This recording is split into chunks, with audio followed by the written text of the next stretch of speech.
Hey, church family, Happy New Year if I haven't seen you this year. If you were with us this past Sunday, you know that we introduced the Bible reading plan for 2026, and I want to invite you to join me in that. It is not reading through the Bible in its entirety during this year, but if you're doing that, that's good. Keep it up. This is reading through a portion of Scripture, much like we've done in the past. This reading, though, is going to be through the letters of the Apostle Paul.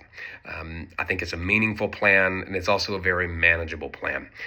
To learn more about why I arranged the plan this way and the chronological order, and also if you choose to go beyond the reading, whether it's journaling or prayer or observations, I talk all about that in the sermon from Sunday, so I encourage you to go back and watch that. Tonight, I want to read for you our day 2 reading and to show you how manageable the plan is. I fully intended to read this morning online, but the world had other plans. So it's manageable. I'm just shifting to the evening, and I encourage you to do the same when the week goes other than plan. You can shift it a day. You can shift it to the evening. Make it fit your needs. So here is 1 Thessalonians chapter 2. I'll read the first 8 verses, which is our day 2 reading. It says this: "For you yourselves know, brethren, that our coming to you was not in vain. But after we had already suffered and been mistreated in Philippi, as you know, we had the boldness in our God to speak to you the gospel of God amid much opposition. For our exhortation does not come from error or impurity or by way of deceit.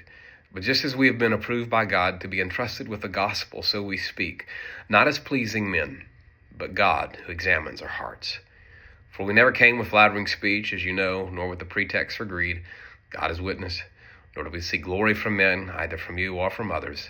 Even though as apostles of Christ we might have asserted our authority, but we prove to you to be gentle among you, as a nursing mother tenderly cares for her own children. Having so fond an affection for you, we were well pleased to impart to you not only the gospel of God, but also our own lives, because you had become very dear to us." That's the day 2 reading.